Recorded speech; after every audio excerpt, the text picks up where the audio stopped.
अर्जुन की है, जो एक कॉलेज का स्टूडेंट था। एक दिन उसके कॉलेज में एक फंक्शन था। उसके कॉलेज के सभी दोस्त उस फंक्शन में आए हुए थे। फंक्शन से आने में लेट हो सकती थी, इसीलिए अर्जुन अपने पापा की कार से कॉलेज आया ताकि घर वापस पहुंचने में कोई परेशानी ना हो। फंक्शन खत्म होने तक रात के करीब 11 बज चुके थे। फंक्शन के बाद उसके सभी दोस्त अपने अपने घर जाने लगे। तभी उसका एक क्लासमेट जिसका नाम वैभव था, वो अर्जुन से पूछता है, क्या तुम मुझे मेरे घर तक ड्रॉप कर दोगे?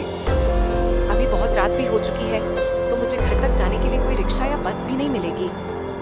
मुझे लगा था कि फंक्शन जल्दी खत्म हो जाएगा, लेकिन इसमें तो काफी टाइम लग गया। अर्जुन को भी अपने घर पहुंचने की जल्दी थी, क्योंकि उसे बार बार उसके पापा का कॉल आ रहा था।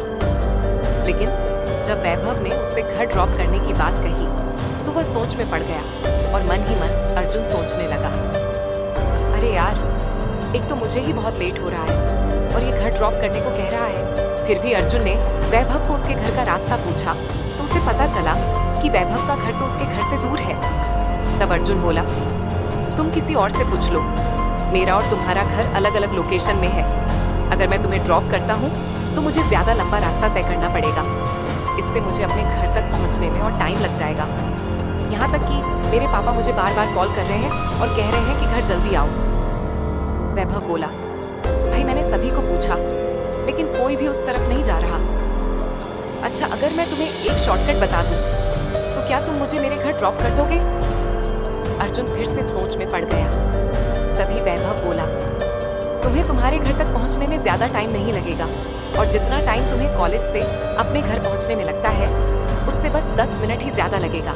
अर्जुन हिचकिचाया, लेकिन आखिर में उसने वैभव से कहा, आओ बैठ जाओ, मैं तुम्हें ड्रॉप कर देता हूँ। और ये कहते ही दोनों घर की ओर निकल पड़े।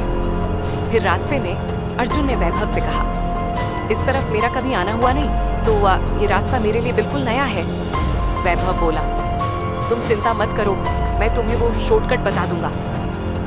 बस सीधे रास्ते से जाना है, जिससे तुम हाईवे पर पहुंच जाओगे और ज्यादा टाइम भी नहीं लगेगा।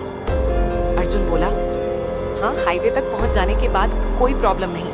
वैभव से बात करते करते अर्जुन ने यह नोटिस किया कि वैभव के घर का जो रास्ता है वो तो बहुत ही सुनसान है और कोई भी रास्ते में नजर नहीं आ रहा है। ये देख अर्जुन वैभव से पूछ पड़ा, यहाँ इतना सुनसान क्यों है? कोई भी रास्ते में नहीं दिख रहा। वैभव बोला, अभी बहुत रात हो गई है ना, और यहाँ लोग जल्दी भी सो जाया करते हैं। फिर बातें करते करते वैभव का घर आ जाता है और अर्जुन वैभव को ड्रॉप कर देता है। फिर वैभव उसे शॉर्टकट वाला रास्ता दिखाता है। फिर अर्जुन वैभव के घर से निकल पड़ता है, लेकिन निकलते निकलते वैभव अर्जुन को एक बात कहता है कि चाहे कुछ भी हो जाए, उस शॉर्टकट में कार नहीं रोकना, सीधे रास्ते से निकाल जाना। अर्जुन को ये बात थोड़ी अजीब सी लगी, लेकिन अर्जुन को देर हो रही थी, तो उसने कुछ और नहीं पूछा और बिना कुछ ज्यादा सोचे वह अपने घर की तरफ निकल पड़ा। उस रास्ते से जाते वक्त अर्जुन ने महसूस किया कि चारों ओर घना सन्नाटा है। अर्जुन तेजी से कार चला रहा था ताकि वो हाईवे तक जल्दी पहुंच जाए। फिर रास्ते में उसे अपनी कार के सामने कोई दिखा। उसने तुरंत ब्रेक लगाया और कार को रोक देता है। और जब अर्जुन ने सामने देखा तो वहां कोई नहीं था। वह डर जाता है कि अभी तो सामने कोई खड़ा था, आखिर गया तो गया कहाँ? फिर वह कार से उतरकर यहाँ वहाँ देखने की कोशिश करता है, लेकिन उसे वहाँ कोई भी नहीं मिलता। फिर वो कार में वापस बैठ जाता है और कार को स्टार्ट करता है, लेकिन उसकी कार बंद पड़ गई थी। वह कार को स्टार्ट करने की बहुत कोशिश करता है, लेकिन कार स्टार्ट नहीं होती। वह परेशान होकर फिर से कार से बाहर निकल आता है और सोच में पड़ जाता है कि अब मैं क्या करूं। फिर वो अपने पापा को वीडियो कॉल करता है। वीडियो कॉल में अर्जुन अपने पापा को सारी बातें बताता है। तभी उसके पापा उसे कार की बोनेट को उठाकर दिखाने को कहते हैं। जैसे ही कैमरा कार की तरफ गया, उसके पापा पूछते हैं, सामने वाली सीट में कौन बैठी हुई है? अर्जुन बोला, पापा वहाँ कोई भी नहीं बैठा है। उसके पापा बोले, तू फालतू की बातें मत कर और सीधा सीधा बता कौन है वो। अर्जुन बोला, पापा, एक तो कार बंद पड़ गई है और मैं इस सुनसान रास्ते में बहुत परेशान खड़ा हूँ, और आप मुझसे मजाक कर रहे हो। आपको यकीन नहीं तो मैं कैमरा कार के अंदर लेके जाता हूँ। अर्जुन कैमरा को कार के अंदर लेके जाता है और कहता है देखो अंदर तो कोई भी नहीं है। अर्जुन को कोई भी लड़की नहीं दिखी, लेकिन उसके पापा को वीडियो कॉल में वो लड़की फ्रंट सीट पर बैठी हुई साफ साफ दिख रही थी, जिसके बाल एकदम बिखरे हुए थे। वो लड़की कैमरे की तरफ ही देख रही थी, वो भी बिना हल्के झपकाए। उसके पापा को कुछ तो गड़बड़ लगा। फिर उन्होंने अर्जुन से पूछा, तू अपना करंट लोकेशन बता। जैसे ही अर्जुन ने अपना लोकेशन बताया, उसके पापा डर के मारे सहम से गए और बोले, तू चिंता मत कर, मैं तुरंत वहां पहुंच रहा हूं। फिर उसके पापा पड़ोस की कार से उस रास्ते की तरफ निकल पड़ते हैं और कुछ देर में जहां अर्जुन इंतजार कर रहा था वहां पहुंचते हैं। वहां पर पहुंचते ही उसके पापा को थोड़ा अजीब सा महसूस हुआ, लेकिन उन्होंने ये सब इग्नोर करते हुए अर्जुन को कहते हैं, बेटा जल्दी से कार में बैठ जाओ।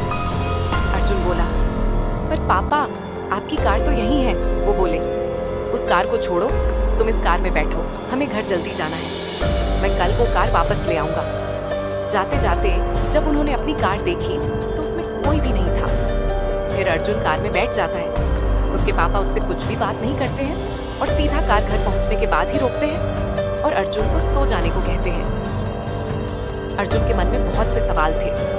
वह कुछ पूछने की कोशिश ही कर रहा था कि उसके पापा उसे कहते हैं, अभी सो जाओ, कल सुबह बात करेंगे। अर्जुन सोने को चला जाता है और जब सुबह उठता है तो सीधे अपने पापा के पास जाता है और पूछता है, पापा जब से आपने मुझे उस लोकेशन से पिकअप किया है उसके बाद से आप चुप चुप से हो और आपने कहा था कि सुबह बात करेंगे, आखिर ऐसा क्या हो गया था?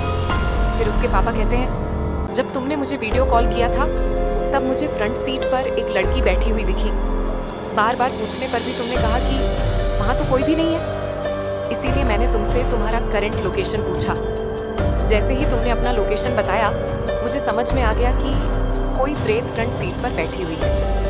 उस रास्ते में रात के समय कोई भी नहीं जाता, क्योंकि उस रास्ते में इस तरह की बहुत सी घटनाएं हुई हैं। वहाँ उस जगह पर कई लोग अपना उतारा वहीं रास्ते में फेंक देते हैं। दिन के समय वो रास्ता एकदम नॉर्मल होता है, लेकिन रात के समय एकदम विपरीत। यह सुनते ही अर्जुन के रोंगटे खड़े हो गए और डर से एकदम से सहम गया और सोचने लगा कि इसीलिए वैभव ने मुझसे कहा था, चाहे कुछ भी हो जाए कार मत रोकना।